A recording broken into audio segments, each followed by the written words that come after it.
जय हिंद दोस्तों। जैसा कि अभी तक हम गणित से संबंधित 4-5 वीडियो में गणित से बेसिक चीज़ों को पढ़ चुके हैं। उसी में है संख्या एवं संख्या के प्रकार है। फिर इसके बाद हमने त्रिकोणमिति को पढ़ा है।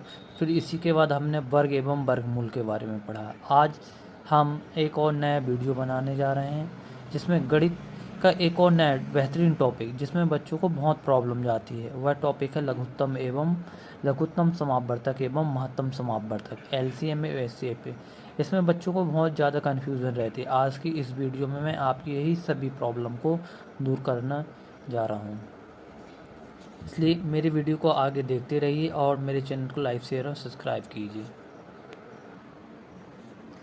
वैसे तो आपको बुक में एलसीएम की और एचसीएफ की बहुत परिभाषाएं मिलेंगी, पर बुक में जिस तरीके से परिभाषा दी रहती है वह बच्चों को समझ में आना तो बहुत दूर की बात है, दिमाग के ऊपर से बाहर हो जाती है एकदम।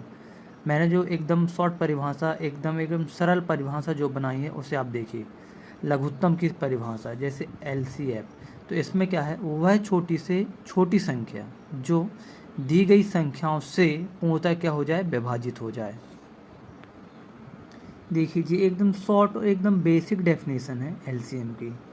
अब आप देखिए, जैसे कि अगर मैं उदाहरण के लिए लेता हूँ तो क्या 20 और 25, जब मैं इसका उदाहरण निकालूंगा तो देखो हम क्या लेंगे। इसमें सबसे पहले इसका अभाज्य गुणनखंड लेंगे, फिर इसे तोड़ेंगे। तो इसमें क्या रहता है कि पहले से हम छोटी से छोटी संख्या से तोड़ते जाते हैं। इसमें मैंने एक साथ तोड़ के बता दिया है, हम अलग अलग भी तोड़ सकते हैं। तो जैसे जब 20 को तोड़ेंगे तो पहले 2 से तोड़ेंगे, तो 2 एकम 2, 0 का 0, 25 को ज्यों की त्यों लिख लेंगे। फिर से 2 से तोड़ेंगे तो 5 दूनी 10, 25 को ज्यों के त्यों लिख लेंगे। फिर 5 एकम 5 और 55 25, फिर से 5 से तोड़ेंगे। ऐसा तब तक तोड़ते रहते हैं जब तक 1 ना आ जाए। फिर जो होते हैं ना अभाज्य गुणनखंड, इनको हम नीचे गुणे में लिखते हैं और इनका सभी का आपस में गुणा कर देते हैं। तो 2 गुणित 2 गुणित 5 गुणित 5, तो 2 दूनी 4, 4 पंचे 20 और 20 पंचे 100। देखो जी 100 आ गया, तो हम बोल सकते हैं कि 20 और 25 का एलसीएम कितना हो जाएगा, 100 हो जाएगा। ठीक इसी प्रकार से एक संख्या हम और लेते हैं कि क्या होता है कि जब हम 20 और 24 क्या हुआ, यहाँ पर हमने 24 और 36 लिया, तो इसी को फिर से तोड़े। तो देखो 2 से तोड़ेंगे तो 12 18 बचेगा। फिर 2 से तोड़ेंगे तो 6 और 9 बचेगा। फिर 2 से तोड़ेंगे तो 3 दूनी 6 और 9 तो टूटेगा नहीं। फिर 3 से तोड़ेंगे तो 3 एकम 3, 3 तिरका 9। फिर 3 से तोड़े तो दोनों में एक एक आ गए। फिर इस तरीके से इसमें गुणा करेंगे, 2 गुणित 2 गुणित 2 गुणित 3 गुणित 3। जब सभी का आपस में गुणा करेंगे तो 2 दूनी 4, 4 दूनी 8, 8 तेरी 24 और 24 तिया का हो जाता है 72। तो इस प्रकार से हम कह सकते हैं कि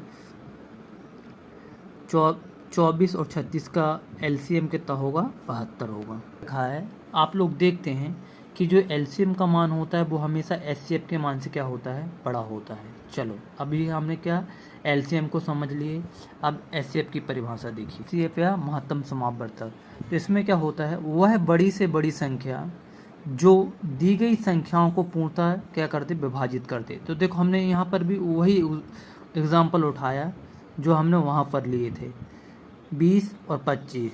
तो इसको हमने अलग अलग तोड़ के रख दिया है। देखो 20 को तोड़े, 20 को जब हम 2 से तोड़ेंगे तो क्या हो जाएगा जी, 2 से तोड़ेंगे तो 2 एकम 2 बचा 10। फिर 2 से तोड़े तो बचा 5 और 5 एकम 5। यहाँ पर 25 को तोड़े तो 55 25 और 5 एकम 5। अब महत्तम समापवर्तक में क्या होता है, जिस संख्या जिस अभाज्य गुणनखंड का एक तरीके से जोड़ा बनता है जो कॉमन होता है, वही इसका क्या होता है, महत्तम समापवर्तक होता है। ठीक है, तो यहाँ पर देखो आप, यहाँ पर 5 ऐसा एक अभाज्य गुणनखंड है जो दोनों संख्या में है। यहाँ पर 20 में भी है और 25 में भी है। इस वजह से इसका आंसर क्या हो जाएगा, इसका आंसर हो जाएगा 5। ठीक इसी प्रकार से हमने फिर से वही उदाहरण लिए, यहाँ पर भी फिर से हमने वही उदाहरण लिए कि 24 और 36 का। फिर जब हमने इसको तोड़े तो देखो यहाँ पर जी एक बार 2 का जोड़ा बना है, फिर 2 का जोड़ा बना, फिर 3 का जोड़ा बना। फिर इसी तरीके से हमने तीनों को आपस में गुणा किए तो ये हो गया 2 एकम 2, 2 दूनी 4 और 4 तिया 12। तो इसका एचसीएफ कितना हो गया, 12 हो गया। फिर इसके बाद नोट देखिए, एलसीएम तथा एचसीएफ का गुणनफल का मान दी गई दो संख्याओं के गुणनफल के मान के क्या होता है, बराबर होता। कहने का मतलब ये पहला फॉर्मूला लिखा, इसके हिसाब से अब देखो हम एलसीएम और एचसीएफ का यहाँ पर फॉर्मूला देख लेते हैं कि लघुत्तम गुणित महत्तम बराबर पहली संख्या गुणित दूसरी संख्या। अब मैं अगर मुझे लघुत्तम समावर्तक निकालना है तो क्या हो जाएगा, इसी फॉर्मूले से हम पूरे फॉर्मूले बना लेंगे। तो पहली संख्या गुणित दूसरी संख्या बटे में क्या हो जाएगा, महत्तम समावर्तक मतलब एचसीएफ। फिर इसी प्रकार से अगर मुझे एचसीएफ निकालना है तो पहली संख्या गुणित दूसरी संख्या बटे में क्या हो जाएगा, एलसीएम। फिर इसी प्रकार से अगर मुझे पहली संख्या निकालनी है तो पहली संख्या जब मैं निकालूंगा तो क्या हो जाएगा,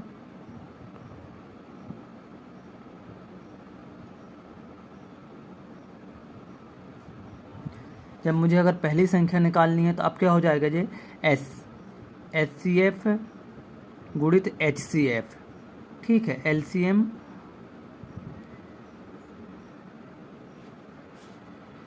माफ़ कीजिए जी, थोड़ा सा गलत हो गया है, पहली संख्या बाकी लिखा सही है जी, ब्लैक कुछ नहीं है जी। ठीक है, तो जो हो जाएगा पहली संख्या बराबर एलसीएम गुणित एचसीएफ बटे दूसरी संख्या। और अगर मुझे दूसरी संख्या निकालनी है तो दूसरी संख्या बराबर एलसीएम गुणित एचसीएफ बटे पहली संख्या। अब हम क्या अपने हमने जो फॉर्मूले लिखे हैं या बनाए हैं उनको क्या करेंगे, सत्यापित करेंगे। ठीक है, इस तरीके से हम अब पूरे पांचों फार्मूले में मान रखेंगे। तो मैंने यहाँ पर आपके सामने लिख दिया कि भाई पहली संख्या हमारी 20 है, दूसरी संख्या 25 है, यहाँ पर हमें एलसीएम 100 प्राप्त होगा और एचसीएफ हमारा क्या होगा, 5 प्राप्त होगा। अब मैं सभी मान में पुट करके दिखाता हूँ आपको। देखो जैसे कि एलसीएम गुणित एचसीएफ बराबर पहली संख्या गुणित दूसरी संख्या।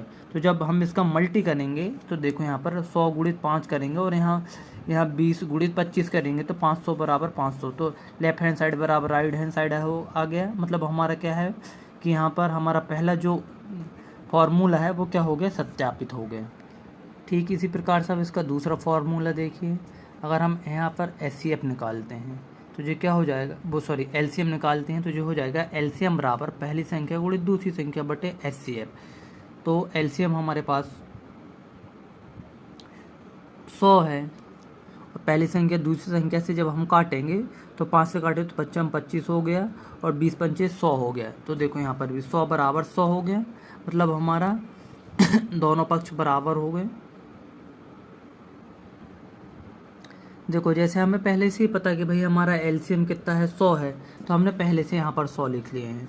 तो देखो पहली संख्या हमारी 20 है, दूसरी संख्या हमारी 25 है, जो मैं आपको पहले ही दिखा चुका हूँ। और उसके बदले में एचसीएफ कितना है, 5 है। जब हमने इसे काटे तो 5 एकम 5 55 25, 5 बार कटा और 20 पंचे 100। तो देखो प्रथम पद या लेफ्ट हैंड साइड बराबर राइट हैंड साइड हो गया। ठीक इसी प्रकार से देखो जब अगर हम एचसीएफ निकाल रहे हैं तो क्या कर देंगे, पहली संख्या गुणित दूसरी संख्या। तो एचसीएफ हमारा कितना है, 5। अब 20 गुणित 25 बटे 100। तो देखो जब हमने इसे काटे तो 5 बराबर 5, मतलब लेफ्ट हैंड साइड बराबर राइट हैंड साइड। इसी प्रकार से हम अपने अभी क्या हो गए, 3 फार्मूलों को क्या कर चुके हैं, सॉल्व कर चुके हैं। ठीक है, इसी प्रकार से अब मैं आपको पहली संख्या निकालना है, हमें वो दिखाते हैं। तो एलसीएम गुणित एचसीएफ बटे दूसरी संख्या। तो पहली संख्या तो पहले से हमें पता है 20 है और हमारा एलसीएम कितना है, 100 है और एचसीएफ कितना है, 5। दूसरी संख्या क्या है, 25। तो आप बटे में 25 लेके हम जब इसे काटेंगे तो 5 एकम 5 55 25 और 5 एकम 5 और 5 दूनी 10 20। तो 20 बराबर 20। देखो यहाँ पर क्लियर हुआ जी। तो लेफ्ट हैंड साइड बराबर राइट हैंड साइड क्लियर हो गए। अब हमारा लास्ट फॉर्मूला है जिसे हमें क्या करना है, सत्यापित करना है। तो देखो जी क्या हो जाएगा कि दूसरी संख्या बराबर महत्तम समावर्तक गुणित लघुत्तम समावर्तक बटे पहली संख्या है। तो दूसरी संख्या तो हमारी 25 है, तो 25 बराबर 5 गुणित 100 बटे 20। जब हम इसे काटेंगे तो 0 से 0 कैंसिल और 5 एकम 5 5 दूनी 10 55 25। तो लेफ्ट हैंड साइड बराबर राइट हैंड साइड। इस तरीके से हमने जो भी लघुत्तम एवं महत्तम समावर्तक की जो 5 फॉर्मूले पढ़े थे वो हमने 5 को क्या कर दिया, सत्यापित कर दिया। मतलब हमारे जो फॉर्मूले हैं या हमने जो फॉर्मूले बनाए हैं जो आसान तरीके से, वो 5 क्या हैं, सही हैं। हमने पांचों फार्मूलों को क्या करके सत्यापित करके आपको दिखा दिया। ठीक है, अब इसी प्रकार से मैं आपको कुछ और क्वेश्चन दे रहा हूँ जिनको आपको हल करना है। मैं आपको कुछ क्वेश्चन दे रहा हूँ जिनको आपको हल करना है। जैसे कि अगर मैं बोल दूँ कि आपकी पहली संख्या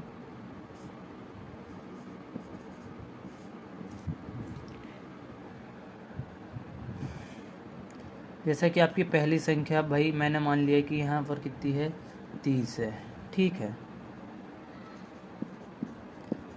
और दूसरी संख्या हमारी कितनी है यहाँ पर 35 है। तो आप मुझे इसका क्या ज्ञात करके बताना, LCM ज्ञात करके बताना व FCF ज्ञात करके बताना।